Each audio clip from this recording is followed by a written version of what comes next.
उसी के आगे से आज मैं वीडियो कंटिन्यू कर रहा हूँ। तो आज हम लोग बात करेंगे प्रॉपर्टीज़ ऑफ बेसिस की। देखिए बेसिस के बारे में तो काफ़ी कुछ आपने डिटेल से समझ लिया था।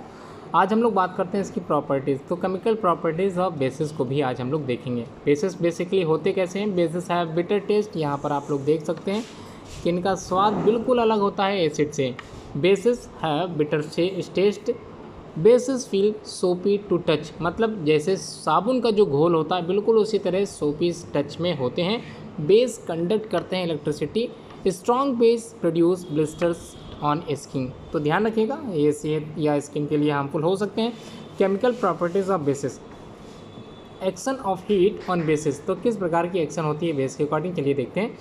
तो क्या करना, सबसे पहले बेस को आपको एग्जाम्पल के रूप में ले लेना और उसको हीट करना है। देखिए हीट करने का मतलब ये यहाँ पर क्या होगा, उसको आपको लिखना है as a properties, as a chemical properties of bases में। तो पहली प्रॉपर्टीज़ किस क्या है, action of heat on bases. तो बेस को गरमाने पर क्या होता है, देखिए यहाँ पर क्या लिखा हुआ है, सोडियम हाइड्रोक्साइड जो कि एक बेस है NaOH, एंड पोटेशियम हाइड्रोक्साइड ये भी एक बेस है KOH, do not decompose on heating.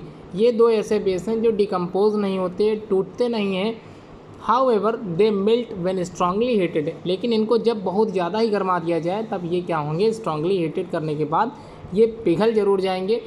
यहाँ पर जो मेन पॉइंट अब आपको सीखना है वो है बी, अमोनियम हाइड्रोक्साइड। ये डिकम्पोज हो जाता है, जैसे ही हम इसको गर्म करेंगे ये किस में टूटेगा, अमोनिया गैस बनाएगा और साथ में वाटर निकालेगा। तो क्या बनाया, अमोनियम हाइड्रोक्साइड को गरमाने पर ये टूटेगा अमोनिया गैस में और साथ में क्या करेगा, वाटर निकालेगा। आगे बढ़ते हैं। ऑल अदर मेटेलिक हाइड्रोक्साइड, देखिए ऑल अदर मेटेलिक हाइड्रोक्साइड का मतलब ही है किसकी बात हो रही है, बेस की बात हो रही है। डिकम्पोज हो जाते हैं on strong heating to form their respective metallic oxide and water. तो मेटेलिक ऑक्साइड बनाते हैं और साथ में वाटर प्रोड्यूस करते हैं। फिर से एक बार देख लीजिए, ऑल अदर मेटेलिक हाइड्रोक्साइड, जितने भी मेटेलिक हाइड्रोक्साइड या फिर ये कह सकते हैं आप कि जितने भी बेस होते हैं उनको अगर आप लोग जो है गरमाओगे तो ध्यान रखिएगा ऑक्साइड में टूट रहे हैं। देखिए मेटेलिक हाइड्रोक्साइड हमेशा किस में टूटेंगे, हाइड्रोक्साइड में टूटेंगे और साथ में क्या प्रोड्यूस करेंगे, हाइड्रोजन ऑक्साइड, यानी कि वाटर प्रोड्यूस करते हैं। उसके बाद सेकंड केमिकल प्रॉपर्टीज़ है एक्शन विद एसिडिक ऑक्साइड। तो किस प्रकार की एक्शन विद एसिडिक ऑक्साइड के साथ होगी इसको भी देख लेते हैं। तो कार्बन डाइऑक्साइड एक तरह का एसिडिक क्या है, एसिडिक ऑक्साइड है। सल्फर डाइऑक्साइड ये भी एक तरह का एसिडिक ऑक्साइड है। फास्फोरस पेंटाऑक्साइड ये भी एक तरह का एसिडिक ऑक्साइड होता है, क्योंकि एसिड ऑक्साइड हमेशा ध्यान रखिएगा नॉन मेटेलिक ऑक्साइड होते हैं, मतलब नॉन मेटल में ऑक्सीजन जोड़ने पर क्या बनते हैं, एसिडिक ऑक्साइड बनते हैं। क्योंकि इससे पहले वाले पुराने वाले पार्ट में आप लोगों ने पढ़ा था कि मेटेलिक ऑक्साइड जो होते हैं वो बेसिक नेचर के होते हैं, जबकि एसिडिक ऑक्साइड ये हमेशा नॉन मेटेलिक नेचर के होते हैं। ठीक है, क्लियर हो गया। All bases react with acidic oxide to form salt and water. देखिए बिल्कुल इजी वे में लिखा हुआ है, बाकी मैंने पूरा समझा दिया है। All bases react with acidic oxide और क्या बनाते हैं, सॉल्ट बनाते हैं और साथ में वाटर प्रोड्यूस करते हैं। In case base is only a metallic oxide, ध्यान रखिएगा अगर किसी कंडीशन में किसी बेस के पास केवल और केवल मेटेलिक ऑक्साइड ही है, then no water is formed. ध्यान रखिएगा नो वाटर तब फॉर्म्ड होगा जब उसके पास केवल और केवल मेटेलिक ऑक्साइड है। ध्यान रखिएगा कब होगा ऐसा, मेटेलिक ऑक्साइड। लेकिन ध्यान रखिएगा एसिडिक ऑक्साइड अगर होगा तब उसके लिए वाटर और सॉल्ट दोनों बनेंगे। ठीक है, पहला देखिए एग्जांपल एक एक करके मैं समझा दे रहा हूँ। यहाँ पर देखिए मेटेलिक ऑक्साइड है जिस कारण यहाँ पर सिर्फ और सिर्फ सॉल्ट बनना है, नो वाटर प्रोड्यूस। ठीक है, बिल्कुल इसी तरह थर्ड वाले एग्जांपल में भी है, नो वाटर प्रोड्यूस हो रहा, बिल्कुल वाटर नहीं बनेगा। जबकि सेकेंड वाले में साफ तौर पे दिखा गया क्या है, मेटेलिक हाइड्रोक्साइड, साफ तौर पे क्या है, ये मेटेलिक हाइड्रोक्साइड है और इसके साथ एसिडिक ऑक्साइड की रिएक्शन हो रही है और ये सॉल्ट के साथ वाटर भी प्रोड्यूस करेगा। क्लियर हो गया, आगे बढ़ते हैं। एक्शन विद एसिड के साथ किस प्रकार की रिएक्शन होगी, देखिए आप लोग पढ़ ही चुके हैं। बेस क्या करता है, एसिड को न्यूट्रलाइज कर देता है। बिल्कुल उसी तरह से यहाँ पर न्यूट्रलाइजेशन प्रोसेस को ही आप लोगों को कंटिन्यू लिखना है। All acid react with bases to form salt and water and these are the products. ठीक है, तो यहाँ पर क्या करना है, सिर्फ एक केमिकल रिएक्शन बनानी है जिसमें एसिड बेस की रिएक्शन होती है और साथ में सॉल्ट एंड वाटर बनता है। तो आप लोगों को समझ में आ गया with the help of example. इतने सारे एग्जाम्पल लिखने की आवश्यकता नहीं, कोई भी 2 एग्जाम्पल आप लोग अच्छे से लिख सकते हो। अगला जो 4th पॉइंट है, action with soluble salt of metal. तो किस प्रकार से सॉल्युबल सॉल्ट ऑफ मेटल की क्रिया होती है इसको भी देख लेते हैं। पहला पॉइंट में लिखा है सॉल्युबल सॉल्ट ऑफ सोडियम या फिर पोटेशियम, ये बिल्कुल भी रिएक्ट नहीं करती किसी भी एल्कलीज के साथ। देखिए एल्कलीज और बेस की जो डिफरेंस था वो आप लोगों को बता दिया गया है। क्या बता दिया गया है, क्या डिफरेंस था कि वाटर सॉल्युबल जितने भी बेसिस होते हैं वो एल्कलीज होते हैं। तो water soluble bases are known as alkalies, ये आप लोगों को पिछली वाली क्लास में मैंने बताया था। सेकेंड पॉइंट में देखिए soluble salt solution of other metals react with solution of strong alkalis, जैसे कि NaOH हो गया और KOH हो गया। तो ये दोनों क्या हैं, स्ट्रॉन्ग एल्कलीज हैं। इसको जरूर अपनी कॉपी में लिख लीजिए। स्ट्रॉन्ग बेस हैं, कौन कौन स्ट्रॉन्ग बेस होते हैं, सोडियम हाइड्रोक्साइड, पोटेशियम हाइड्रोक्साइड, दोनों ही स्ट्रॉन्ग बेस के अंतर्गत आते हैं। और बनाते क्या हैं, इनसॉल्युबल बेसिस ऑफ मेटल्स के बनाते हैं। द रिएक्शन को ही हम लोग बोलते हैं double decomposition reaction. Chapter number 1 में आप लोग अच्छे से पढ़ भी चुके हो। यहाँ पर बिल्कुल उसी तरह की एग्जाम्पल यहाँ पर दिया भी गया है, इसको आप लोग अच्छे से जरूर जानें। ठीक है, बिल्कुल यहाँ पर दे दिया गया है, क्लियर हो गया। और इसी के साथ यहाँ पर देखिए आप लोगों को हाइड्रोक्साइड के साथ सोडियम सल्फेट बनना है। ये बिल्कुल इसी तरह की रिएक्शंस आप लोगों को कंटिन्यू रखनी, कम से कम 2 रिएक्शन जरूर लिखें जिसमें आप लोगों को मार्क्स अच्छे मिल सकें। चलिए अब आगे बढ़ते हैं। आगे कह रहे हैं action with ammonium salt. Action with ammonium salt देखिए कैसे बनेगा, लिखा ammonium salt react with bases, ammonium salt react with bases on heating to form metallic salt, water and ammonia gas. देखिए अमोनियम सॉल्ट जब भी रिएक्शन करेगा किसी भी बेस के साथ तो गरमाने पर वो क्या निकालेगा, मेटेलिक सॉल्ट, वाटर और अमोनिया गैस निकालेगा। तो आपके स्क्रीन पे एग्जांपल दिखाई दे रहा होगा अमोनियम क्लोराइड का। Ammonium chloride react with sodium hydroxide, और इन दोनों की जब क्रिया होती है तो क्या बनता है, सोडियम क्लोराइड बनता है, वाटर बनता है और साथ में अमोनिया गैस प्रोड्यूस होती है। बिल्कुल इसी तरह से सेकेंड इक्वेशन में भी आप लोग ऐसे लिख सकते हैं। आपको कम से कम 2 रिएक्शन अच्छे से समझनी है। अगर फिर भी आपको कोई एग्जांपल समझ में ना आ रहा हो तो आप लोग इंडिविजुअली मैसेज करके पूछ सकते हो। Point number 6, action with metallic sulphide. तो एक्शन विद मेटेलिक सल्फाइड का मतलब ये है कि कोई भी मेटल अगर अपने सल्फर से रिएक्शन करता है तो मेटेलिक सल्फाइड बनाता है। जैसे आपको स्क्रीन पर दिख रहा होगा calcium sulphide react with acid, ठीक है। तो action with metallic sulphide and hydrogen sulphide के साथ रिएक्शन कराने पर क्या होता है, तो dilute acid react with metallic sulphide and hydrogen sulphide to form salt and hydrogen gas, hydrogen sulphide gas ये प्रोड्यूस होता है। तो H2S क्या है, हाइड्रोजन गैस सल्फाइड है। इसको अच्छे से ज़रूर आप लोग अपनी कॉपी में लिखते चलें, ठीक है। एक्टिविटी आप लोग ज़रूर करें। उसके बाद हम लोग बात करेंगे आज अगले वाले पॉइंट्स की। अगला पॉइंट जो आपका स्टार्ट होगा वो एक्शन विद मेटेलिक नाइट्रेट्स का, ठीक है।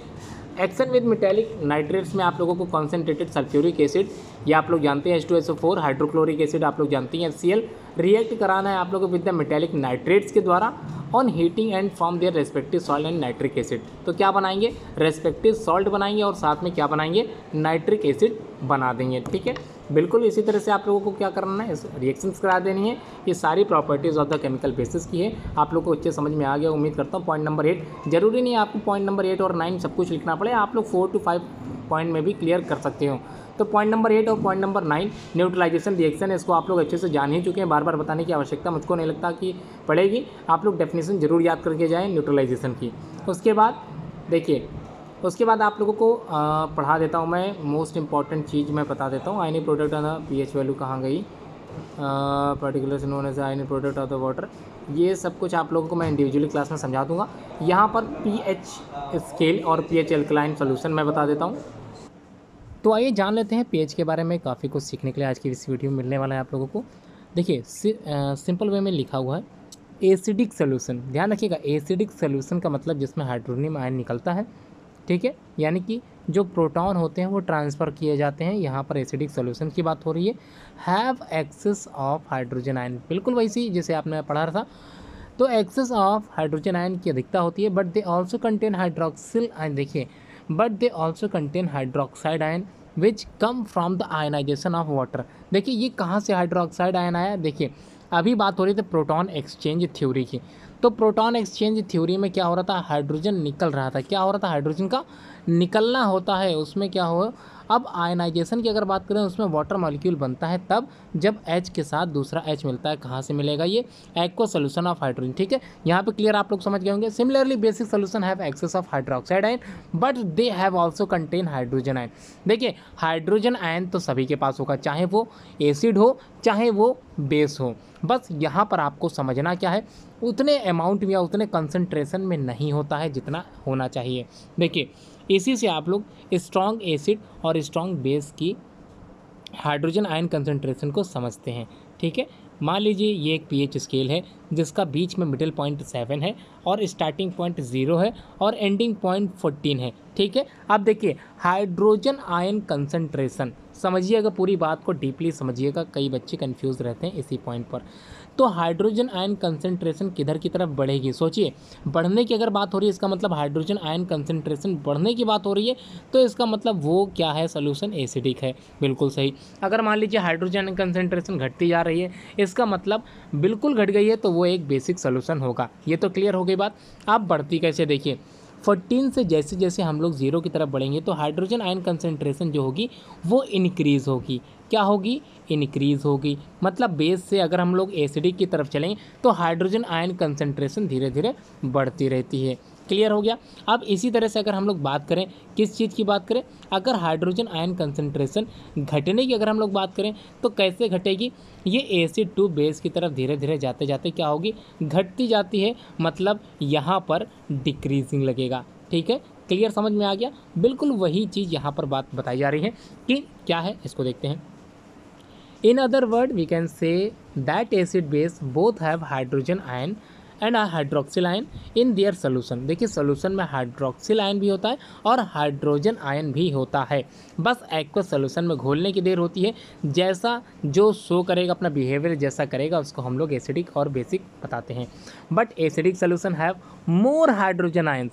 देखिए एसिडिक सोल्यूशन के पास मोर हाइड्रोजन आयन होता है, जबकि बेस के पास मोर हाइड्रोक्सिल आयन प्रेजेंट होता है। क्लियर समझ में आ गया। उम्मीद करता हूँ आप लोगों को ये पॉइंट पूरा क्लियर समझ में आ गया होगा। अगला देखते हैं। From this we can conclude that acid and base both have hydrogen ions in their solutions. अब जो आपको मैं बताने जा रहा हूँ ये आपको अच्छे से समझना है। आ स्केल फॉर मेजरिंग, समझिएगा, a scale for measuring hydrogen ion concentration. देखिए a scale for measuring hydrogen ion concentration in a solution. किसी भी सॉल्यूशन में हाइड्रोजन आयन कंसंट्रेशन का पता करने के लिए, मापने के लिए, मेज़र करने के लिए एक स्केल की आवश्यकता होती है और इसी स्केल को हम लोग पीएच स्केल के नाम से जानते हैं। Is called pH scale. PH scale has been developed, इसी का हम लोग डेवलपमेंट किए हैं। द पीएच में जो पी है स्टैंड्स फॉर पोटेंस। देखिए पीएच का जो फुल फॉर्म है, बेसिकली ये जो पीएच में पी बनाया गया है उसका मतलब होता है पोटेंस। ये एक जर्मन वर्ड है या फिर ये कह सकते हैं जर्मन मीनिंग, इसका मतलब होता है पावर। तो ये पावर किसकी है, हाइड्रोजन आयन की, ठीक है। तो हाइड्रोजन आयन की पोटेंस को हम लोग जर्मन, अगर हम लोग इंग्लिश कन्वर्ट करें तो इसको बोलते हैं पावर। तो पोटेंस मतलब power. In 1909 Sorensen devised a pH scale on which the strength of acid solution as well as basic solutions could be represented by making use of the hydrogen ion concentrated in them। ठीक है, hydrogen ion concentrated pH scale उन्होंने बहुत ही अच्छे से develop कर दी थी, potent, जबकि ये जो है 1909 सोरेनसन ने काफ़ी अच्छे से डिवाइस की थी। और अच्छी बात आप लोगों के लिए जानकारी की मिल रही है कि सोरेनसन महोदय ने 1909 में और डेवलप कर दिया था, ठीक है। The hydrogen ion concentrations are expressed in the term of numerical value of a negative power to which 10 must be raised। देखिए बिल्कुल इसी तरह से हाइड्रोजन कंसंट्रेशन की पावर हम लोग निकालते भी हैं। This numerical value negative power was termed as pH value, ठीक है, जो यहाँ पर दे दी गई है। समझ में आ रही। आगे बढ़ते हैं। पीएच ऑफ अ सोल्यूशन दस defined as the negative logarithm of the concentration in moles per litre of hydrogen ion which contains, जो कंटेन करता है। तो ये बात हो रही थी पीएच स्केल की। उम्मीद करता हूँ पीएच स्केल के बारे में आप लोगों को जितनी जानकारी प्राप्त होनी चाहिए उतनी मैंने दे दी है। आप लोग अपने खुद से भी पीएच स्केल को आसानी से समझ चुके होंगे। इसकी प्रैक्टिस ज़रूर करें, क्योंकि स्टूडेंट कई बार कंफ्यूज हो जाता है पीएच स्केल में। ज़ीरो जो होता है वो एसिडिक होता है, और जैसे जैसे आप लोग बेसिक सोल्यूशन की तरफ चलेंगे वैसे वैसे हाइड्रोजन आयन कंसंट्रेशन घटती रहती है, जबकि बेस से अगर हम लोग एसिड की तरफ चलते हैं तो हाइड्रोजन आयन कंसंट्रेशन बढ़ती रहती है। उम्मीद करता हूँ आपका टॉपिक ये क्लियर हो चुका होगा। अब हम लोग कुछ बात कर लेते हैं स्ट्रेंथ की, या फिर हम लोग बात कर लें कुछ कॉमन सब्सटेंसेस और उनके पीएच वैल्यू की। देखिए ये इंपॉर्टेंट है, कई बार बोर्ड के एग्जाम में मल्टीपल चॉइस क्वेश्चंस के रूप में भी पूछा गया, कभी कभी ये very short answer type question में भी पूछा जा चुका है। तो उम्मीद करता हूँ आप लोग पीएच स्केल जितनी यहाँ पर दे दी गई है इसको अच्छे से आप लोग जरूर याद कर लीजिए। तो पहला है कॉन्सेंट्रेटेड हाइड्रोक्लोरिक एसिड की पीएच वैल्यू होती है 0। ये सबसे इंपॉर्टेंट है, आप लोगों को सबसे स्ट्रॉन्ग एसिड और सबसे स्ट्रॉन्ग बेस आपको पता होना चाहिए। तो कॉन्सेंट्रेटेड हाइड्रोक्लोरिक एसिड की पीएच वैल्यू होती है 0। जो हमारे पेट में हाइड्रोक्लोरिक एसिड जो कि डाइल्यूट हाइड्रोक्लोरिक एसिड होता है, या फिर इसको हम लोग डाइजेस्टिव जूस कह सकते हैं, उसकी पीएच वैल्यू होती है 1.4। ठीक है, क्लियर हो गया। लेमन जूस जो नींबू आप लोग खाते हैं उसकी पीएच स्केल हो जो अगर मेज़र करेंगे तो वो होगी 2.5। विनेगर एसिटिक एसिड जिसकी बात की जाती है 4.0 है। टोमेटो जूस जो होता है ऑक्जेलिक एसिड, इसकी पीएच वैल्यू जो होती है 4.1 होती है। सलाइवा की अगर हम लोग बात करते हैं, या सॉरी अगर 5 नंबर के बाद 6 नंबर देखते हैं तो कॉफ़ी की अगर हम लोग बात करें तो इसकी होती है पीएच स्केल 5.0। सॉफ्ट ड्रिंक इसकी पीएच वैल्यू होती है 6.0। मिल्क जो होते हैं नॉर्मल मिल्क जिसको हम लोग पीते हैं वो 6.5 स्केल पे होता है। प्योर वाटर 7.0 पे होता है। अब हम लोग अगर बात करें किसकी बात करते हैं, देखते हैं बेसिक सॉल्यूशंस। यहाँ से देखिए प्योर वाटर के बाद बेसिक सॉल्यूशन स्टार्ट हो जाएगा, यहाँ से थोड़ा आपको दिमाग में रखना है। सलाइवा जो लार होती है आपके मुंह में निकलती रहती है बिफोर मील्स, खाने से पहले की बात होती है अगर, तो 7.4 है। ये खाने से पहले इसीलिए लिया गया क्योंकि अगर मान लीजिए आपने खट्टा पदार्थ खा लिया तब आपकी जो सलाइवा है वो खट्टी हो जाएगी, मतलब सारिन टेस्ट हो जाएगी, तब उसके मतलब वो एसिडिक हो सकती है। ब्लड जो हमारा रक्त होता है, खून होता है, वो भी एक तरह का सोल्यूशन कैसा है, बेसिक सोल्यूशन होता है। एग अंडों की बात करें तो वो 7.8 पर रहता है। टूथपेस्ट जो आप लोग ब्रश करते हो उसमें टूथपेस्ट का इस्तेमाल करते हो उसका पीएच जो स्केल होती है वो बेसिक सोल्यूशन होती है 8.0। बेकिंग सोडा सोल्यूशन ये भी एक तरह का बेस ही है, 8.5 इसकी पीएच स्केल है। वॉशिंग सोडा जिसको आप लोग सोडा एस के नाम से भी जानते हो, इसका जो पीएच स्केल है 9.0। मिल्क ऑफ मैग्नीशिया अच्छे से समझ लीजिए, मिल्क ऑफ मैग्नीशिया की जो पीएच स्केल होती है वो 10.5 होती है। कंसनट्रेटेड सोडियम हाइड्रोक्साइड की अगर हम लोग बात करें तो सबसे हाईली या फिर सबसे स्ट्रांगली बेस में आता है, इसकी पीएच स्केल सबसे ज़्यादा होती है 14 होती है, हाईली स्ट्रांग बेस। चलिए अब हम लोग बात करते हैं मोस्ट इंपॉर्टेंट टॉपिक की, यूनिवर्सल इंडिकेटर की। क्या होते हैं यूनिवर्सल इंडिकेटर, नाम से लग रहा होगा यूनिवर्सली इसका यूज़ किया जाता है इस तरह के इंडिकेटर जिसको एसिड और बेस सॉल्यूशंस को पता करने के लिए हम लोग पूरे एक वर्ल्ड वाइड में अगर इसका उपयोग करते हैं तब इसको बोलते हैं यूनिवर्सल इंडिकेटर। कैसे बनता है, क्या होता है, आइए जान लेते हैं। Universal indicator is a mixture of many different dyes, कई तरह के रंगों का मिश्रण होता है विच गिव डिफरेंट कलर्स, और ये कई डिफरेंट कलर देता है। कब देता है, at different pH values of the entire pH scale, और पूरे पीएच स्केल में एक अलग अलग वैल्यू के तौर पर ये अलग अलग कलर दिखाता है। PH is inversely proportional to the hydrogen ion concentration, so we can say that universal indicator shows different colours in different concentration of hydrogen ion in the solution. देखिए यहाँ पर हाइड्रोजन आयन कंसंट्रेशन की बात हो रही है क्योंकि अभी आप लोगों ने सीखा था कि हाइड्रोजन आयन कंसंट्रेशन बेस की बहुत कम होती है। देखिए बिल्कुल ज़ीरो नहीं होती, बहुत कम कह सकते हैं, और बहुत कम होने पर ही ये अपना रंग दिखाता है। जैसे बेसिक सोल्यूशन का रंग अलग दिखाता होगा, एसिडिक सोल्यूशन का रंग अलग दिखाता होगा, स्ट्रॉन्ग एसिड का कलर अलग दिखाता होगा, और स्ट्रॉन्ग बेस का कलर, वीक बेस का कलर अलग दिखाता होगा। तो डिफरेंट डाई का प्रयोग इसीलिए कर रहे हैं, डिफरेंट डाइज का इस्तेमाल इसीलिए किया ही जाता है क्योंकि डिफरेंट कलर और डिफरेंट पीएच वैल्यू के हिसाब से दिखाई जा सके। क्लियर हो गया, आगे देखते हैं। आगे दिया गया है जैसा कि इसमें मैं बता देता हूँ, the makes of universal indicator provide a pH colour chart, एक चार्ट पेपर में आता है। Compare the colour produce on the indicated paper on the adding the testing solutions, आप लोग इंडिकेटिंग सोल्यूशंस के अकॉर्डिंग इस चीज़ को कंपैरिजन भी करा सकते हो। ठीक है, अब बात कर लेते हैं, ये क्वेश्चन बोर्ड में भी पूछा गया है, इसको अच्छे से जरूर समझिए। Importance of pH in everyday life, pH का हमारे दैनिक उपयोग में या फिर दैनिक जीवन में क्या क्या उपयोग हैं इसको हम लोग ज़रूर जानें तो ज़्यादा अच्छी बात है। देखिए स्टार्टिंग से मैं एक एक पॉइंट को क्लियर करता चल रहा हूँ, आप लोग जरूर जानते चलिए क्या कहा गया है। पीएचएम पब्लिकेशन की बुक में पढ़ा रहा हूँ। Our body works with in the pH range of 7.0 से लेकर 7.8, पीएच ऑफ ब्लड इज़ 7.4। देखिए बिल्कुल वही चीज़ जो हमने सीखी थी जो हमारी बॉडी है वो वर्क करती है किस पीएच रेंज पर वर्क करती है, 7.0 से लेकर 7.8 तक। ठीक है, अगर हमारी बॉडी जो इसका पीएच है अगर 7.0 से नीचे आ जाए या फिर एसिडिक फॉर्म में पहुंच जाए तो हमारी बॉडी वर्क नहीं कर पाएगी। क्लियर समझ में आ गया? आगे देखते हैं 7.4, क्योंकि हमारे ब्लड का जो पीएच होता है आप लोगों ने पढ़ा भी था, सलाइवा के बाद इसका नाम ही था ब्लड, उसका पीएच स्केल होती है 7.4। Living organism can survive only in the narrow range pH change. ठीक है, कभी कभी हमारे अंदर के पीएच वैल्यू चेंज होने लगती है, कभी कभी हम लोग आरओ फिल्टर पानी पीने लगते हैं, या फिर ये बात करें कि कभी कभी हम लोग एसिडिक सोल्यूशंस का उपयोग ज़्यादा करने लगते हैं, जिसकी वजह से हम लोगों में पीएच स्केल की थोड़ी सी समस्या आ जाए। ड्यू टू एनवायरमेंटल पोल्यूशन, देखिए कई तरह के एनवायरमेंट पोल्यूशन होते हैं। यहाँ पर बात की जा रही है पोल्यूशन की। Acidic gases like carbon dioxide, sulphur dioxide और भी कई गैसेस होती हैं, make the rain water acidic. क्या बना देती हैं? वाटर को एसिडिक बना देती हैं। When pH of rain water is less than 5.6, देखिए जैसे ही पीएच वाटर, पानी का जो पीएच वाटर होता है रेन वाटर का, जैसे ही 5.6 से कम हो जाएगा इसको हम लोग कहते हैं it is called acid rain. देखिए ये क्वेश्चन आप लोगों से मल्टीपल चॉइस क्वेश्चन के रूप में पूछा भी जाता है कि पीएच ऑफ एसिड रेन कितना होता है। देखिए 5.6 से कम करना है, उसको बोलते हैं acid rain. When acid rain flows in the rivers, it lowers the pH of the river water। देखिए जैसे जैसे पानी, जो बारिश का पानी होता है, एसिड रेन का जो पानी होता है वो नदियों में जाता है और नदियों के पानी की पीएच वैल्यू को क्या कर देता है, धीरे धीरे कम करने लगता है। एसिडिक वाटर इज हार्मफुल होता है और हमारे स्वास्थ्य के लिए भी यह हानिकारक है। To aquatic animal to the survive of aquatic life in such as rivers become difficult.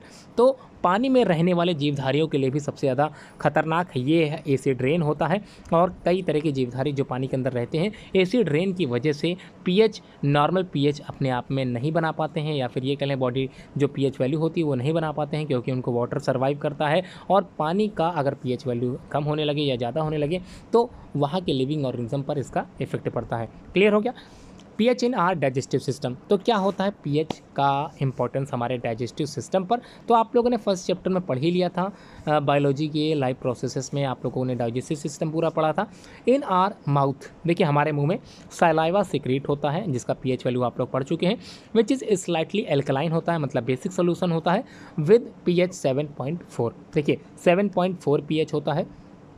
Are stomach produces hydrochloric acid, हमारे शरीर में जो पेट होता है, स्टमक होता है, उसमें हाइड्रोक्लोरिक एसिड प्रोड्यूस होता है और ये हेल्प करता है, हमारी सहायता करता है डाइजेशन ऑफ फूड में। किसकी सहायता करता है? फूड डाइजेशन में हेल्प करता है। उसके बाद विदाउट हार्मिंग द स्टमक, और हमारे पेट को बिना नुकसान पहुंचाए अपना कार्य बखूबी निभाता है। ओवर ईटिंग, ज़्यादा खा लेना, स्ट्रेस, तनाव ले लेना, सम अदर कंडीशंस, कई और तरह की conditions lead to the secretion of excess acid in stomach. देखिए अगर हम लोग तनाव लेते हैं या फिर ओवर ईटिंग कर देते हैं तो हाइड्रोक्लोरिक एसिड की मात्रा धीरे धीरे इंक्रीज़ करने लगते हैं, जिससे हमारा डाइजेशन जो सिस्टम है वो धीरे धीरे गड़बड़ा जाता है। द एक्सेस एसिड, ज़्यादा मात्रा एसिड की होने पर कॉज पेन और इरिटेशन, देखिए दर्द भी हो सकता है पेट में, इरिटेशंस भी, उलझन भी हो सकती है। In order to cure this, इसको बचाने के लिए हम लोग डॉक्टर से सजेस्ट करते हैं, क्या चीज़ डॉक्टर लिख के देता है हमको? आंट एसिड देता है। इंडाइजेशन, अगर हमको समस्या आती है इंडाइजेशन की तो आंट एसिड एक अच्छा जो है मेडिसिन है जिसको आप लोग आसानी से खा सकते हैं। ठीक है, antacid are a group mild bases. देखिए आंट एसिड एक तरह का माइल्ड बेसिस होता है। देखिए ये चीज़ मोस्ट इंपॉर्टेंट है, माइल्ड बेसिस के बारे में मैंने आप लोगों को बताया भी था। तो antacid are the group of mild bases. देखिए माइल्ड बेसिस का मतलब होता है वीक बेस की बात हो रही है, ठीक है, जो हमारे शरीर के लिए हार्मफुल नहीं होते। Which have no toxic effect in our body, हमारे शरीर में बिल्कुल भी नुकसानदेह नहीं होते। Antacid react with acid and neutralise it. देखिए आंट एसिड का उपयोग इसीलिए किया जाता है क्योंकि हमारे शरीर में जो हाइड्रोक्लोरिक एसिड की मात्रा बढ़ चुकी थी उसको कम करने के लिए या उसके तत्व को कम करने के लिए आंट एसिड का उपयोग हम लोग किया था। ठीक है, आगे बढ़ते हैं। अब जो पॉइंट आ रहा है उसको ध्यान रखिएगा, इसको कॉपी में जरूर लिखिए, मोस्ट इंपॉर्टेंट पॉइंट है। The two common antacid are magnesium hydroxide. देखिए सबसे इंपॉर्टेंट पॉइंट आ गया है। टू कॉमन आंट एसिड, जिसमें से पहला है मैग्नीशियम हाइड्रोक्साइड, इसी को ही मिल्क ऑफ मैग्नीशिया बोलते हैं। देखिए हाइड्रोक्साइड इसका मतलब बेस है, मिल्क ऑफ मैग्नीशिया किसे कहते हैं? फिर सुन लीजिए, मैग्नीशियम हाइड्रोक्साइड को बोलते हैं मिल्क ऑफ मैग्नीशिया। ठीक है, इसको अपनी कॉपी में अलग से लिख लें। कई बार बोर्ड के एग्जाम में ये पूछा गया, कई बच्चे कहते हैं बुक में नहीं दिया है। बिल्कुल, अगर आप लोग बुक सही से पढ़ोगे तो आप लोगों को हर एक क्वेश्चन के आंसर आप लोगों को मिलते रहेंगे। उसके बाद दूसरा जो एंटीसिड है वो सोडियम हाइड्रोक्साइड कार्बोनेट है, जिसको हम लोग बेकिंग सोडा के नाम से भी जानते हैं। बेकिंग सोडा मतलब खाने वाला सोडा के नाम से भी जानते हैं। इसका फार्मूला NaHCO3 होता है। आप लोगों ने अपने ही चैप्टर, इसी चैप्टर में आप लोगों को मैं समझा भी दूंगा कैसे तैयार किया जाता है और कैसे आप लोग इसको प्रिपेयर कर सकते हो। उसके बाद इंपॉर्टेंस ऑफ पीएच एवरीडे में हम लोग पढ़ ही रहे हैं, तो अगला जो टॉपिक है pH change causes tooth decay. तो हमारे जो दांत होते हैं इसमें भी इम्पोर्टेंस होती है। जो हमारे दांत ख़राब होते हैं, हालांकि इम्पोर्टेंस नहीं कह सकते, उपयोग ही कहेंगे, क्योंकि हमारे जो दांत होते हैं उसकी जो वजह होती है वो एक तरह से एसिड बेस्ड सोल्यूशन ही वजह होती है। तो देखते हैं क्या है। If you do not clean our teeth, देखिए अगर हम लोग अपने दांतों को साफ़ बिल्कुल नहीं करते हैं, सपोज़ करिए हमने खाना खाया, उसके बाद हम लोग आराम से रात भर सो गए, सोने के बाद सुबह उठे, सुबह खाना खाया, शाम को फिर सो गए, उसके बाद अगले दिन उठे, तो हमारे शरीर में या फिर ये कह लें कि हमारे दांतों में जो फूड चिपका रह जाता है उसमें कई तरह के बैक्टीरिया बनते हैं। और बैक्टीरिया करते क्या है, बैक्टीरिया मुँह में सड़न पैदा करते हैं और साथ में एसिडिक फॉर्म करते हैं, मतलब जो हमारा फूड चिपका था उसको एसिड फॉर्म में कन्वर्ट कर देते हैं। और एसिड आप लोग जानते ही, अगर हमारे शरीर की पीएच वैल्यू अगर बढ़ने लगे या फिर घटने लगे तो हमारे शरीर की जो कार्य करने की जो क्षमता होती, कैपेसिटी ऑफ वर्किंग, ये धीरे धीरे कम पड़ जाएगी और हमारा शरीर वीक हो जाएगा। ये तो आप लोगों को मैं पहले ही बता चुका। देखिए बिल्कुल वही चीज़ यहाँ पे दे दी गई है।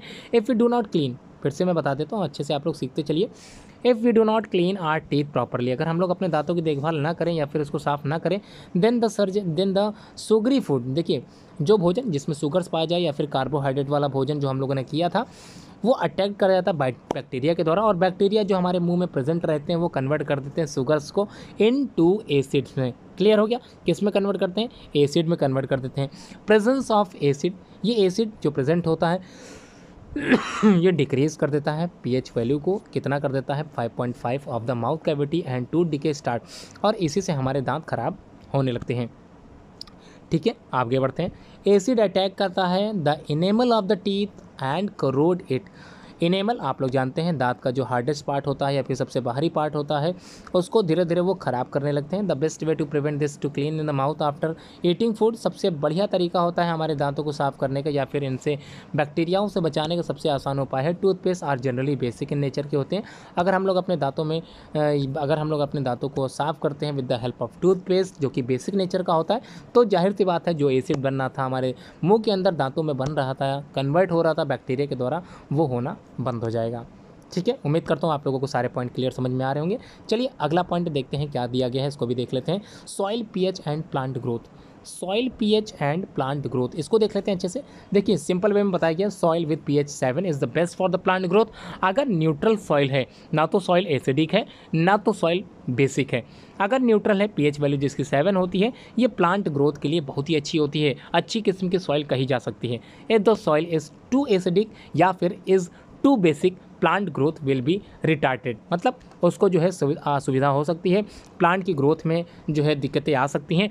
PH of the soil regulate करती है ग्रोथ ऑफ माइक्रो ऑर्गेनिज्म को जो कि नेसेसरी होते हैं for the decomposition of dead matter into the humus. देखिए मिट्टी में कई तरह के सड़े गले पदार्थ आप लोग जानते हैं, केचुए वगैरह करते क्या हैं, यही काम करते हैं। अगर मिट्टी की पीएच वैल्यू अगर एसिडिक होगी या फिर बेसिक होगी तो उसमें जो माइक्रो ऑर्गेनिज्म होते हैं वो अपना जीवन यापन बिल्कुल नहीं कर पाएंगे, और माइक्रो ऑर्गेनिज्म का जो वर्क होता है टू डीकम्पोज, आप लोग जानते हैं डिकम्पोज करने का, किस चीज़ को, आप लोग जो सड़े गले पदार्थ होते हैं जो उसमें मिट्टी में पड़े होते हैं उसको डिकम्पोज करते रहते हैं।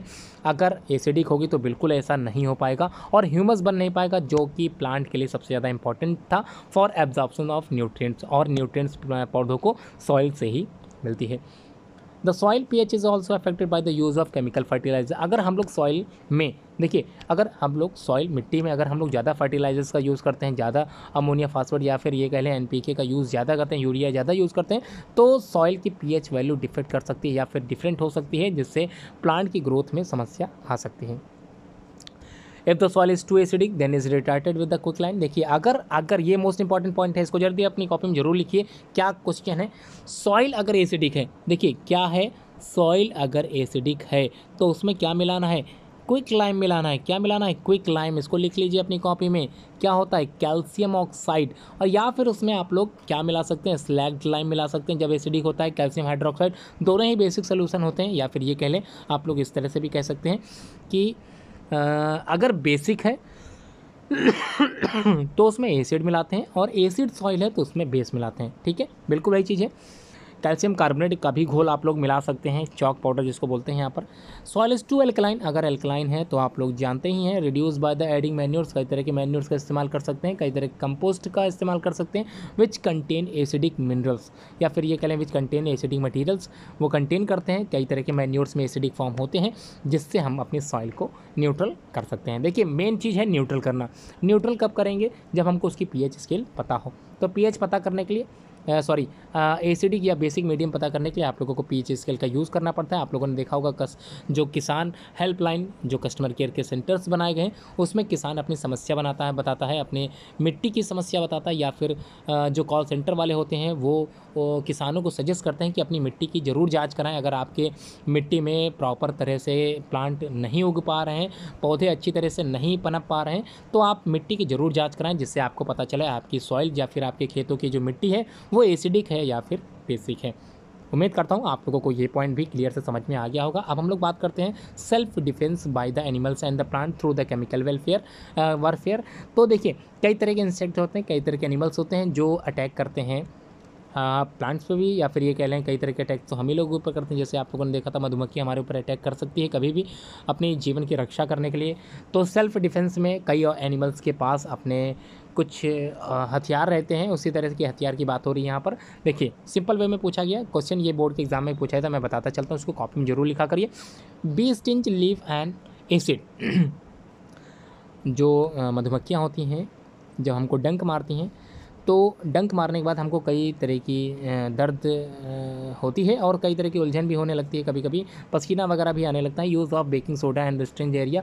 देखिए बेकिंग सोडा का इस्तेमाल किया जा सकता है, क्योंकि हम लोग जानते हैं कि स्टिंग में या फिर डंक में एसिड होता है, और एसिड को रोकने के लिए हम लोग बेसिक सोल्यूशन का इस्तेमाल करते हैं। तो यहाँ पर बात की जा रही है बेकिंग सोडा की। ठीक है, तो क्या इस्तेमाल कर रहे हैं? Baking soda. कहाँ पर इस्तेमाल करेंगे? जहाँ पर उस जो है कीड़े ने या फिर मधुमक्खी ने जहाँ पर हमको काटा था, उस स्टिंज एरिया में हम लोगों को क्या करना है? बेकिंग सोडा का सोल्यूशन का यूज़ करना है। Stinging hair and the nettle leaves inject methanoic acid. देखिए निटल लीव्स में जो यहाँ पर बात की जा रही है मेथोनिक एसिड पाया जाता है, इसको जरूर इंपॉर्टेंट चीज़ है। तो निटल लीव्स जो होती हैं, अगर हम लोग पेड़ की जो लीव है, पत्ती को छुएंगे तो निटल लीव जो होती है इंजेक्ट कर देती है। क्या इंजेक्ट करती है? मेथोनिक एसिड को। और ये काफ़ी बर्निंग पेन होता है, काफ़ी जलननुमा जो है पेन हमारे शरीर में पहुंचने लगता है। Using mild base. Mild base का मतलब फिर से मैं बता देता हूँ, ऐसा बेस जो हमारे लिए हार्मफुल बिल्कुल ना हो, या फिर ये कह लें कि बहुत ही ज़्यादा वीकेस्ट बेस कह सकते हैं। Will give relief to the from the pain. ठीक है, हमको दर्द में आराम देता है इस तरह के। अब जो टॉपिक स्टार्ट हो रहा है आपकी बुक का थर्ड पॉइंट है, या फिर ये कह लें कि सबसे लास्ट पॉइंट है, सॉल्ट के बारे में हम लोग चर्चा करेंगे। सॉल्ट होते क्या हैं? देखिए अभी तक तो हम लोग बात कर रहे थे एसिड के बारे में, हम लोग बात कर रहे थे बेस के बारे में, अब हम लोग सॉल्ट बनाते हैं। तो सॉल्ट आप लोग जानते हैं कि न्यूट्रलाइजेशन की फॉर्म की वजह से ही सॉल्ट तैयार होता है। एक केमिकल इक्वेशन मैं दिखाता हूँ आप लोगों को, जैसी लिखी हुई है बिल्कुल उसी तरह की केमिकल इक्वेशन मैं भी लिख के दिखा देता हूँ, थोड़ा सा बड़ी फॉर्म में लिखाता हूँ जिसमें आप लोगों को अच्छे से समझ में आ जाए। ठीक है, देखिए हाइड्रोक्सिल आयन है, इसका मतलब सोडियम हाइड्रोक्साइड एक तरह का बेस है। हाइड्रोक्लोरिक एसिड ये एक तरह का एसिड है। एसिड जब भी रिएक्ट करेगा बेस के साथ तो हमेशा ध्यान रखिएगा सॉल्ट ही बनाएगा। अब respective salt according to the, यहाँ पर रेस्पेक्टिव एसिड और बेस के अकॉर्डिंग ही बनते हैं। तो देखिए कैसे क्या बनेगा। अब जो सॉल्ट बनेगा, देखिए सॉल्ट क्या बनेगा, आप लोग जानते हैं NaCl बनता है। अब Na पॉजिटिव है और क्लोरीन माइनस है। अब देखिए Na पॉजिटिव वाला मिला कहाँ से था? ये पॉजिटिव वाला उसको कहाँ से मिला था? बेस से मिला था, क्योंकि बेस के पास ही सोडियम है। तो Na++ वाला कहाँ से मिला था? बेस से मिला था। और माइनस वाला कहाँ से मिला था हिस्सा? उसको एसिड से मिला था। ठीक है, बिल्कुल क्लियर हो गया, सिंपल वे में मैंने बता दिया है। बिल्कुल यही चीज़ यहाँ पर लिखी है। सॉल्ट क्या होते हैं? कंपाउंड होते हैं, और ये बने होते हैं पॉजिटिव और नेगेटिव आयन से। ठीक है, आप लोग देख ही सकते हैं पॉजिटिव और नेगेटिव आयन्स के बने होते हैं। Na+ का होता है और क्लोरीन माइनस का होता है। ये क्या है? एक कॉमन सॉल्ट है। ठीक है, तो पॉजिटिव और नेगेटिव सॉल्ट्स होते हैं, तो क्लियर हो गया। द पॉजिटिव पार्ट, देखिए ये जो पॉजिटिव पार्ट था वो कहाँ से आया था? बिल्कुल सही, बेस से आया था। और नेगेटिव पार्ट कहाँ से आया था? एसिड से आया था। तो सिंपल वे में आप लोग ये डेफिनेशन लिख सकते हैं, the reaction between an acid and base to form salt and water is termed as neutralisation. और न्यूट्रलाइजेशन की कम से कम 2 एग्जाम्पल आप लोग जरूर पढ़ के जाइएगा। अब सॉल्ट आर आयनिक कंपाउंड, ये आप लोग पढ़ चुके हैं कि आयन से ही मिलकर बने होते हैं। दे मे टेस्टी हो दे मे टेस्ट, इनका जो टेस्ट होता है वो सॉल्टी हो सकता है, बिटर हो सकता है, स्वीट हो सकता है, या फिर टेस्टलेस हो सकते हैं। तो नमक के भी कई तरह के स्वाद होते हैं, इनको आप लोगों ने अपनी बुक के माध्यम से समझ भी लिया होगा। Solution of salt may be acidic हो सकता है, मे बी बेसिक हो सकता है, मे बी न्यूट्रल हो सकता है। ये डिपेंड करता है strength of acid and bases पे। तो एसिड के स्ट्रेंथ पे डिपेंड करता है कि एसिड कैसा है, स्ट्रांग है या फिर एसिड वीक है, या बेस स्ट्रांग है या बेस वीक है, ये डिपेंड करता है। सॉल्ट इसी पे डिपेंड करेगा। देखिए आप समझिएगा, अगर स्ट्रांग एसिड है, क्या है, स्ट्रांग एसिड है, तो इसका जो सॉल्ट बनेगा तो उसमें एसिडिटी जरूर आएगी, या फिर एसिड जरूर बनेगा, या फिर एसिड जरूर आएगा, क्योंकि बेस क्या है वहाँ पर, बेस है वीक। ठीक है, तो जो स्ट्रांग होगा वो अपनी प्रॉपर्टी को हमेशा आगे बना के रखता है। तो सॉल्ट में प्रॉपर्टी जो बनेगी, तो इस तरह के सॉल्ट को हम लोग बोलते हैं एसिडिक सॉल्ट। ठीक है, अगर देखिए दोनों, तो उम्मीद करता हूँ आप लोग समझ गए होंगे अच्छे से। फिर से एक बार देख लेते हैं। स्ट्रॉन्ग एसिड के साथ जब भी स्ट्रॉन्ग बेस होगा, मतलब दोनों इक्वल है, इसका मतलब दोनों इक्वल होते हैं, तो कोई भी कंडीशन फॉलो नहीं होती है, या फिर ना तो बेस अपनी प्रॉपर्टी बना के रिटेन करता है, ना तो एसिडिक, इसका मतलब नॉर्मल सॉल्ट तैयार होते हैं। इसी तरह से स्ट्रॉन्ग एसिड के साथ वीक बेस होता है। तो इस एसिड स्ट्रॉन्ग कैसा है, एसिड स्ट्रॉन्ग है, इसलिए हमेशा अपनी प्रॉपर्टी को आगे बना के रखेगा, तो एसिडिक सॉल्ट बनेगा। बिल्कुल इसी तरह से वीक एसिड के साथ स्ट्रॉन्ग बेस होता है, तो जो सॉल्ट तैयार होगा वो बेसिक सॉल्ट तैयार होगा। चलिए अब हम लोग बात करते हैं fuse salt and aqua solution of salt conduct electricity and undergo electrolysis process. तो इलेक्ट्रोलिसिस आप लोगों के फर्स्ट चैप्टर में आप लोगों ने समझ ही लिया था। तो इलेक्ट्रिसिटी के माध्यम से जो सॉल्ट कंडक्ट किए जाते हैं उनको इलेक्ट्रोलिसिस प्रोसेस कहते हैं। The salt are classified in the following class. ये मोस्ट इंपॉर्टेंट क्वेश्चन है सॉल्ट का, आप लोगों को क्लासिफिकेशन सॉल्ट की करने के लिए आ सकती है। तो पहले आप लोग जरूर अपनी कॉपी में अलग से लिख लें कितने तरह के सॉल्ट में भी क्लासीफाइड हो सकते हैं। तो पहला है नॉर्मल सॉल्ट, दूसरा है एसिडिक सॉल्ट, तीसरा बेसिक सॉल्ट है, और उसके बाद डबल सॉल्ट आएगा, उसके बाद कॉम्प्लेक्स सॉल्ट आएगा, उसके बाद मिक्स्ड सॉल्ट आता है। और आप लोगों को इतने सारे सॉल्ट बताने के बाद कुछ सॉल्ट एक्स्ट्रा में पढ़ने पड़ सकते हैं, some important salt and their chemical formula. कई स्टूडेंट केमिकल फार्मूलाज नहीं पढ़ पाते हैं, जिसकी वजह से उनको समस्या हो सकती है। तो आप लोग जरूर इस तरह के सॉल्ट की फार्मूलाज अपने दिमाग में जरूर बैठा के रखें, क्योंकि केमिकल इक्वेशंस या फिर रिएक्शंस करते समय ये सॉल्ट हमको आने चाहिए।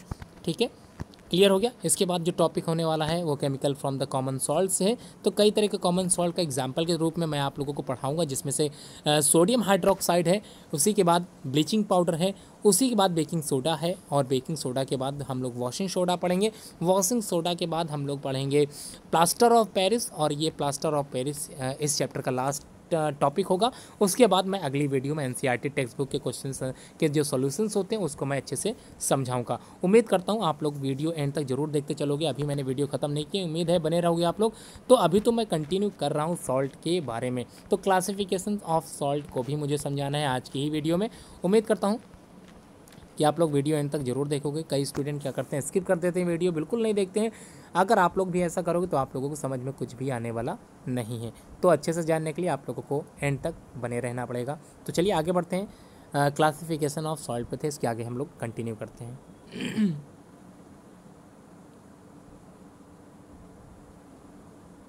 चलिए जान लेते हैं नॉर्मल सॉल्ट कैसे बनेगा, और बनने के बाद कैसे रिएक्शन आप लोगों को बोर्ड के एग्जाम में लिखनी होती है, सब कुछ मैं बताना जा रहा हूँ। ध्यान से सुनते चलिएगा, समझते चलिएगा। देखिए नॉर्मल सॉल्ट हेडिंग डाली है आप लोगों को, the salt form by the neutralisation of an acid with a base और वाइस वर्सा। ठीक है, तो यहाँ पर नॉर्मल सॉल्ट कब बनेगा, जब एसिड कैसा हो, स्ट्रांग हो, और बेस कैसा हो, स्ट्रांग हो, तब न्यूट्रलाइजेशन प्रोसेस टेक्स प्लेस अकर होती है। तब उसके बाद जो कॉमन एग्जांपल यहाँ पर दिए गए हैं, आप लोग यही एग्जांपल बोर्ड के एग्ज़ाम में लिख के आइएगा। इसके अलावा कोई भी एग्जांपल लिखने की आवश्यकता नहीं है, क्योंकि आप लोग ध्यान रखिएगा उस समय गलत कर सकते हैं अगर क्वेश्चन एग्जाम्पल के रूप में आप लोग से मल्टीपल चॉइस क्वेश्चन के रूप में पूछा गया है और आपने सही एग्जैक्ट आंसर नहीं बताया, तो आपके नंबर कम हो सकते हैं। यहाँ पर जितने एग्जाम्पल दिए हैं इसको जरूर अपने दिमाग में बैठा लीजिए, इन्हीं के एग्जाम्पल नॉर्मल सॉल्ट में आप लोगों को लिखना है। जबकि एसिडिक सॉल्ट के लिए आप लोगों ने पढ़ा था कि एसिडिक सॉल्ट की कंडीशन क्या होती है, व्हेन स्ट्रॉन्ग एसिड, देखिए समझिएगा, एसिडिक सॉल्ट बनाने के लिए स्ट्रॉन्ग एसिड और वीक बेस ही केवल काम में आते हैं, तब जाके जो सॉल्ट तैयार होते हैं उनको बोलते हैं एसिडिक सॉल्ट। ठीक है, आप लोग ये भी लिख सकते हैं। एग्जाम्पल मैं बताता चल रहा हूँ, आप लोग एग्जाम्पल जरूर अपनी कॉपी में लिखते। देखिए एसिड के पॉइंट सारे क्लियर हो गए। अब बेसिक के आप लोग एग्जाम्पल समझ गए कौन कौन से एग्जाम्पल आप लोग लिख सकते हो। तो यहाँ पर लेड हाइड्रोक्साइड नाइट्रेट ये दे दिया गया है, बेसिक लेड नाइट्रेट, ये एक एग्जाम्पल में आप लोग लिख सकते हैं। इसको बेसिक सॉल्ट के अंतर्गत पढ़ा जाता है। लेड नाइट्रेट, इसको भी आप लोग बेसिक सॉल्ट के अंतर्गत लिख सकते हैं। ठीक है। जिंक देखिए जिंक हाइड्रोक्सी क्लोराइड, ये भी क्या एक तरह का बेसिक सॉल्ट ही है। ठीक है। अब देखते हैं हम लोग अगले टॉपिक को देख लेते हैं, डबल सॉल्ट क्या होते हैं। देखिए नाम से लग रहा होगा, जब एक से ज़्यादा सॉल्ट आपस में जुड़ते हैं तो डबल सॉल्ट बनाते हैं। These salt are form by the intimate association of two simple salt.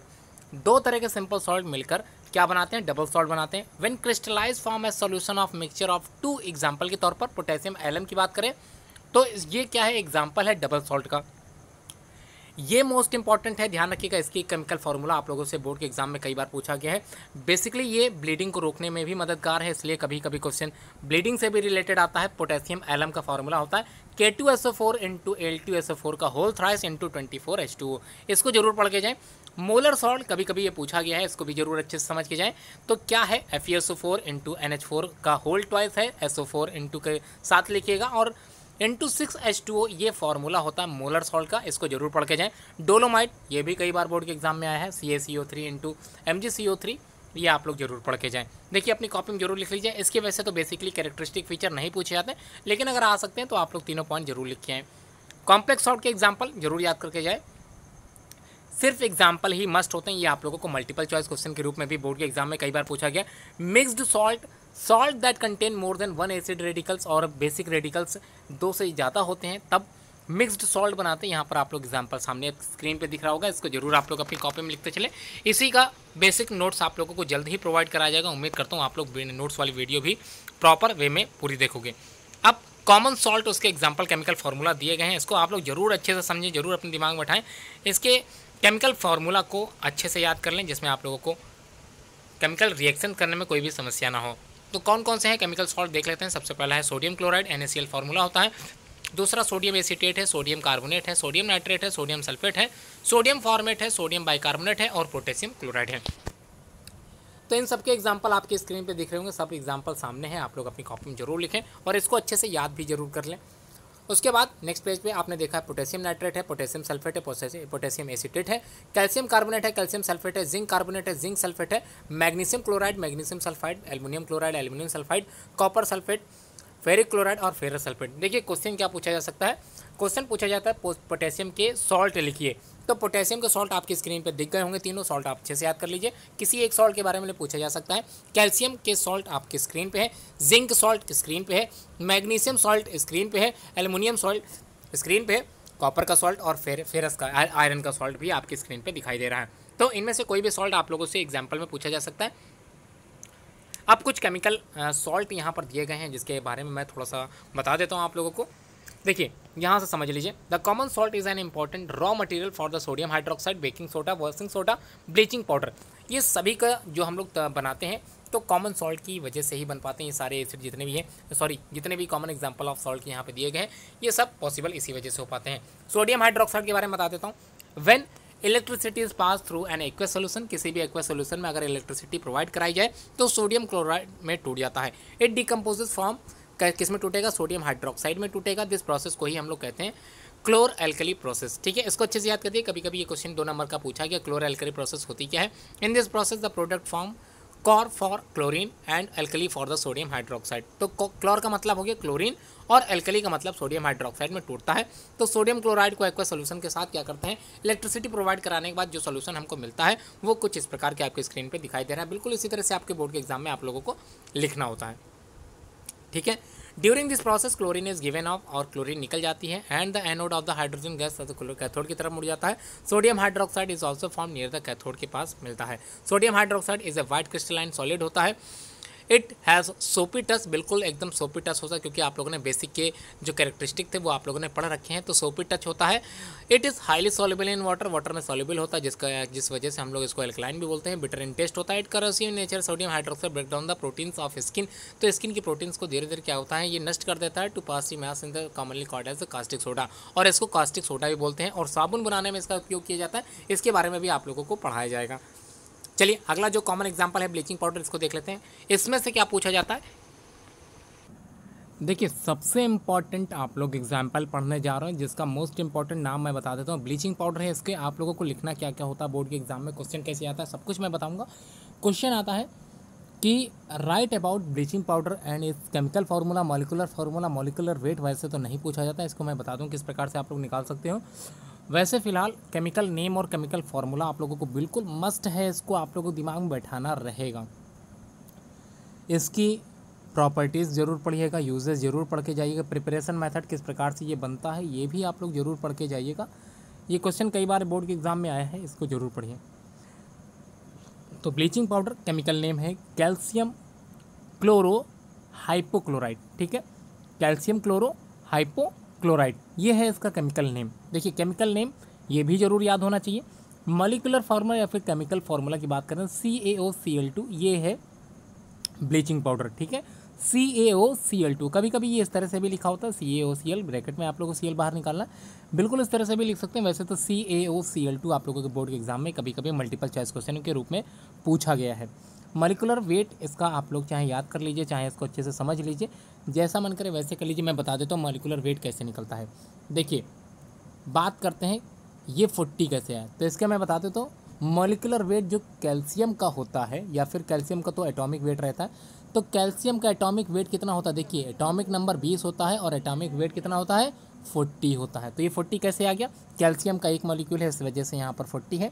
उसके बाद 40 के बाद ये 16 क्या है, आप लोगों को पता होगा ऑक्सीजन का इलेक्ट्रॉन कितने होते हैं, 8 होते हैं। इसका एटॉमिक जो वेट होता है वो कितना होता है 16 होता है। तो आप लोग समझ गए होंगे 16 कहाँ से आया और 40 कहाँ से आया, 71 कहाँ से आया, ये मैं बता देता हूँ। ये 71 आया कहाँ से है, 35.5, ये एटॉमिक वेट होता है क्लोरीन का, ठीक है, क्योंकि क्लोरीन का एटॉमिक नंबर होता है 17 और इसका जो एटॉमिक वेट होता है वो होता है 35.1 या सॉरी 35.5। तो इसको जब आप लोग दोबारा जोड़ेंगे तो 35 दूना 70 और 1 71, 71 कहाँ से आया, क्लियर हो गया, क्योंकि यहाँ क्लोरीन के 2 मॉलिक्यूल हैं, इसलिए आप लोग समझ गए होंगे, उम्मीद कर रहा हूँ। सबको जोड़ देंगे मॉलिक्यूलर वेट निकल आएगा। प्रिपरेशन मेथड जरूर याद करिए। फिलहाल मॉलिक्यूलर वेट तो आ गया, अच्छी बात है, ये आप लोग चाहे लिखो चाहे ना लिखो, ये इतना इंपॉर्टेंट नहीं रखता अपनी जो है इस क्वेश्चन के अंतर्गत। आप लोगों को प्रिपरेशन मेथड याद करना है। ब्लीचिंग पाउडर इज, देखिए ब्लीचिंग पाउडर का कहाँ पर ये कैसे बनेगा, देखिए ध्यान से समझिए। Bleaching powder is prepared by passing chlorine gas, देखिए क्लोरीन गैस को पास कराते हैं ओवर ड्राई स्लैग्ड लाइम, ठीक है। ड्राई स्लैग्ड लाइम का फॉर्मूला आप लोगों ने याद किया था, कैल्शियम हाइड्रोक्साइड होता है, CaOH का होल ट्वाइस है। इसी में क्लोरीन गैस को पास कराना है और क्या करना है, इसको हीट कितने डिग्री सेल्सियस तापमान पर हीट करना है, 40 डिग्री सेल्सियस तापमान पर जब आप हीट करोगे तो आप लोगों को क्या मिल जाएगा, जी हाँ बिल्कुल सही है, ब्लीचिंग पाउडर आप लोगों को मिल जाएगा और साथ में वाटर के मॉलिक्यूल भी निकलेगा। तो क्लियर हो गया, bleaching powder is represented as CaOCl2 through at the actual composition is quite complex होता है। Bleaching powder is a pale yellow colour का होता है, पाउडर टाइप का होता है। It has a strong smell of chlorine और इसमें क्लोरीन की महक भी आप लोगों को अच्छे से आ सकती है। स्प्रेंजली सॉल्युबल इन वाटर में घुल जाता है, फॉर्म टू मिल्की सोल्यूशन बना देता है। और यूजेस आप लोगों को मैं बता देता हूँ। It is use in the manufacturing of chloroform बनाने में इसका उपयोग किया जाता है। It is use as the bleaching agent in a cotton के तौर पर हम लोग इसको अपनी जो है स्किन में लगा सकते हैं। लिनन एंड वुल पल्प में भी इंडस्ट्री में इसका यूज़ होता है। It is use as the disinfect the germicide, कई तरह के जर्मिसाइड्स को भी डिसइंफेक्ट करता है, उसकी जो एजेंट होते हैं उसको डिस्ट्रॉय करता है। प्योरीफाई वाटर को भी प्योरीफाई करता है। Use to removal of the poisonous gases को, जो पॉइजनस गैसेस होते हैं उनका रिमूवल भी ये करता है एटमॉस्फेयर ड्यूरिंग वार, ठीक है। क्लियर हो गया। It is use for the making wool unshrinkable, मतलब जो ऊन होता है उसको अनश्रिंकेबल बनाता है, यही ब्लीचिंग पाउडर ही होता है। अब जो अगला एग्जांपल आप लोगों को पढ़ना है वो है बेकिंग सोडा। देखिए बेकिंग सोडा मतलब खाने वाला सोडा, जिसका इस्तेमाल बेकिंग में किया जाता है। तो बेकिंग में इस्तेमाल करा जाता है, इसी वजह से इसको खाने वाला सोडा भी कहते हैं। केमिकल नेम इसका सोडियम हाइड्रोजन कार्बोनेट है। देखिए सोडियम हाइड्रोजन कार्बोनेट, कार्बोनेट का CO3 होता है, सोडियम का Na होता है, हाइड्रोजन लगा हुआ तो H लगा दीजिएगा। ये खाने वाला सोडा है। इसका मॉलिक्यूलर वेट कैसे निकालना है, इसका तरीका मैंने बता दिया कैसे निकालना है। देखिए फिर से एक बार मैं बता देता हूँ। सोडियम हाइड्रोजन कार्बोनेट कैसे निकालना है, देखिए फार्मूला है NaHC और O कितने हैं 3 हैं, तो बिल्कुल इसी तरह से फार्मूला निकल आएगा, इसी से मॉलिक्यूलर वेट निकल आएगा। सोडियम का कितना होता है याद कीजिए, 11 एटॉमिक नंबर होता है और एटॉमिक वेट कितना होता है 23, तो 23 लिख दीजिए। हाइड्रोजन का कितना 1H1, इसका मतलब एटॉमिक वेट 1 होता है, तो यहाँ पर हाइड्रोजन का सिर्फ एक ही मॉलिक्यूल है, तो यहाँ पर 1 कर दीजिए। क्लियर। उसके बाद कार्बन का 6 होता है, इसका एटॉमिक वेट कितना होता है 12 होता है, इसलिए यहाँ पर आपको 12 लिख देना है। ऑक्सीजन के 3 मॉलिक्यूल, ध्यान रखिएगा यहाँ पर मोस्ट इंपॉर्टेंट चीज़ 3 से मल्टीप्लाई करना है। किससे मल्टीप्लाई 3 करेंगे देखते हैं। 8 के ऊपर कितना होता है 16, तो 16 को 3 से मल्टीप्लाई कीजिए, कितना आएगा 16 दूनी 32, 16 3 48, 48 आ गया नहीं आ गया। इन सबको जोड़ दीजिए, निकल आएगा एटॉमिक वेट। सिंपल वे में मैंने समझा दिया, उम्मीद करता हूँ आप लोग समझ भी गए होंगे। अब प्रिपरेशन मेथड देख लेते हैं। तो प्रिपरेशन मेथड कैसे तैयार होगा। It is obtain by the passing carbon dioxide in the concentrated solution of sodium carbonate. ठीक है, सोडियम कार्बोनेट के सॉल्यूशन में क्या पास करा दें, कार्बन डाइऑक्साइड गैस को पास करा दें या फिर सोडियम हाइड्रोक्साइड को पास करा दें, यहाँ पर क्या बन जाएगा, सोडियम हाइड्रोजन कार्बोनेट तैयार हो जाएगा। ठीक है, क्लियर, समझ में आ गया। देखिए वही रिएक्शन यहाँ पर दे दी गई है और उम्मीद करता हूँ आप लोग समझ भी गए होंगे। क्या लिखा है फिर से देखिए, या तो सोडियम कार्बोनेट को रखिए या फिर किसको रखिए, सोडियम हाइड्रोक्साइड को रखिए। क्लियर हो गया। दोनों में से किसी को भी यूज़ करके आप लोग बना सकते हो, क्या बना सकते हो, सोडियम हाइड्रोजन कार्बोनेट बना सकते हो। ठीक है, दोनों प्रिपरेशन मेथड मैंने समझा दी, ए और बी। तो ए बी में कैसे बनेगा, बी के लिए 2 प्रोसेस होंगी। सोडियम हाइड्रोक्साइड की यूज़ करने के बाद आपको क्या मिलेगा, सोडियम कार्बोनेट मिलेगा। तब जब सोडियम कार्बोनेट मिल जाए तो उसमें आप लोगों को कार्बन डाइऑक्साइड गैस पास करानी है, उसके बाद ये मिल जाएगा। ठीक है, it is prepared by the using sodium chloride as one of the raw material. तो सोडियम क्लोराइड की उपस्थिति से भी हम लोग बना सकते हैं क्या, यही सोडियम हाइड्रोजन कार्बोनेट। कैसे बनेगा, बिल्कुल इस तरह से प्रोसेस आपकी स्क्रीन पर लिखी हुई है। Sodium chloride in the presence of water, carbon dioxide gas की उपस्थिति में अमोनिया का अगर इस्तेमाल करते हैं तो यहाँ पर हमको क्या मिल जाएगा, बिल्कुल मिलेगा NaCO3 मिल जाएगा। ठीक है, क्लियर, समझ में आ गया। अगर हमको इसी NaCO3 को गर्म करने के बाद हमको सोडियम कार्बोनेट भी मिल जाएगा। जी हाँ, इसी को बोलते हैं कौन सा सोडा, वॉशिंग सोडा। Na2CO3 को क्या बोलते हैं, वॉशिंग सोडा। तो इसी से वॉशिंग सोडा भी मिल जाएगा। यूजेस देख लेते हैं बेकिंग सोडा का। It is use to prepare baking soda. Baking soda बनाते समय इसका उपयोग किया जाता है। Beside sodium bicarbonate, tartaric acid, citric acid also present in the baking powder. तो ये बेकिंग पाउडर में भी उपस्थित होता है। यूजेस कई हैं, आप लोग 2 से 3 यूजेस याद कर सकते हो। ड्रग के तौर पर भी इस्तेमाल करते हैं, फायर एक्सटिंग्विशर में भी इसका इस्तेमाल करते हैं, बेवरेज बनाने में भी इसका इस्तेमाल किया जाता है, और कई तरह के लेबोरेटरीज़ में या लैब में रिएजेंट के तौर पर भी इसका इस्तेमाल किया गया है। ठीक है, और किया जाता है। अगला वॉशिंग सोडा है, मोस्ट इंपॉर्टेंट ये भी, इसको अच्छे से समझ लीजिए। Chemical name sodium carbonate. Deka hydrate होता है, डेका का मतलब यहाँ पर 10 से है, तो हाइड्रेट का मतलब वाटर मॉलिक्यूल से है रिलेटेड। तो Na2CO3 × 10H2O ये इसका फॉर्मूला होता है। ठीक है, आगे बढ़ते हैं। It is found in the nature. Nature में 3 फॉर्म होते हैं, वॉशिंग सोडा, क्रिस्टल कार्बोनेट और सोडा एस। ठीक है, तीनों ही नाम एक ही नाम होते हैं, ध्यान रखिएगा। ज़्यादातर पाया कहाँ जाता है, उत्तर प्रदेश, बिहार, राजस्थान में पाया जाता है। Abundance in the upper crust. Upper crust मतलब धरती की ऊपरी सतह पर इसको आसानी से मिल जाएगा। सॉल्ट किसका, पोटाश का और सोडियम सॉल्ट। जाहिर सी बात है, सब कुछ आप लोगों को मिलता रहेगा। According to the name it is use for the washing cloth. नाम से ही लग रहा है वॉशिंग क्लोथ के इस्तेमाल किया जाता है। लेबोरेटरी में किस तरह से बनेगा, देखिए सिंपल वे में बताया गया है लैब में बनाने का तरीका। In laboratory sodium carbonate is presented by the passing CO2 gas. CO2 gas की उपस्थिति में सोडियम हाइड्रोक्साइड की उपस्थिति में क्या बनाते हैं, सोडियम बाइकार्बोनेट बनाते हैं। सोडियम कार्बोनेट बन जाता है, जिसको वॉशिंग सोडा के नाम से जानते हैं। दूसरा तरीका है सोडियम बाइकार्बोनेट को, देखिए सोडियम बाइकार्बोनेट जिसको कहते हैं बेकिंग सोडा। इसी बेकिंग सोडा को 100 डिग्री सेल्सियस तापमान पर गर्म करने के बाद आप लोगों को सोडियम कार्बोनेट, जिसको सोडा ऐश कहते हैं, वो मिल जाएगा। साथ ही कार्बन डाइऑक्साइड गैस भी निकलेगी और सम अमाउंट ऑफ वाटर भी मिलेगा। ठीक है, यहाँ पर आप लोग पढ़ भी सकते हैं, क्या पढ़ सकते हैं, sodium washing soda can be obtain from the sodium chloride.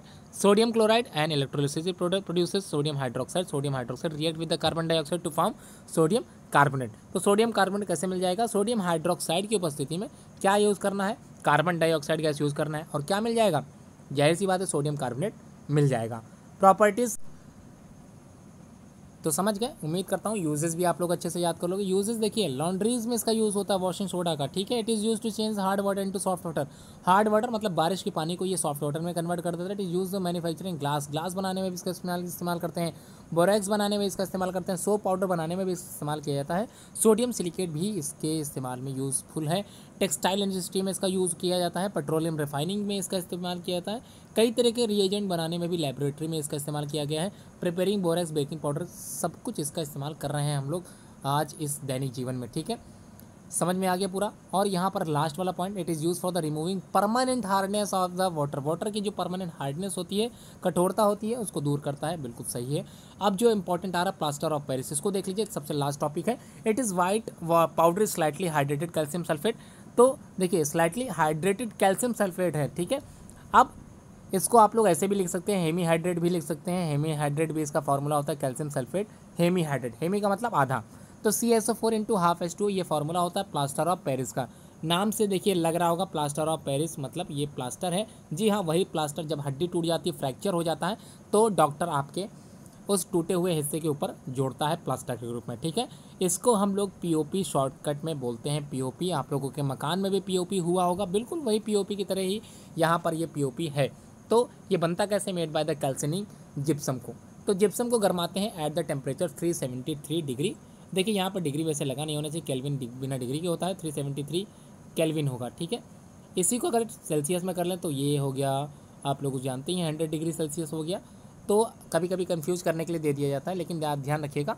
Gypsum को गरमाते हैं। जिप्सम क्या है, अब ये हेमी हाइड्रेट नहीं होगा, जिप्सम में पूरा 2H2O लगा होगा, ठीक है। सिंपल सा तरीका है समझाने का। तो CaSO4 इंटू 2H2, ये जिप्सम है। जिप्सम को क्या करेंगे, हीट करेंगे 370 डिग्री सेल्सियस तापमान पर, और क्या मिल जाएगा, हेमी हाइड्रेट मिल जाएगा, जिसको क्या बोलते हैं, जिसको प्लास्टर ऑफ पेरिस बोलते हैं, ठीक है। डॉक्टर देखिए यहाँ पर सिंपल वे में लिखा हुआ है इसके uses. Doctor use this plaster for the supporting fracture bone in the right position और mixing with water is changes to gypsum. पानी मिलाते हैं और ये कन्वर्ट हो जाता है जिप्सम में, ठीक है। पानी मिलाते हैं तभी होगा कन्वर्ट, ठीक है। और कठोर हो जाएगा, ये आप लोग जानते ही हो। इसका यूज़ मेकिंग टॉयज, कई तरह के डेकोरेशंस के साधन बनाने में इसका उपयोग किया जाता है। उम्मीद करता हूँ आज की इस वीडियो को आप लोगों ने अच्छे से समझा होगा। उम्मीद करता हूँ आप लोगों को वीडियो पूरी समझ में आ गई होगी। जल्द ही आप लोगों को इसके नोट्स मिलने वाले हैं।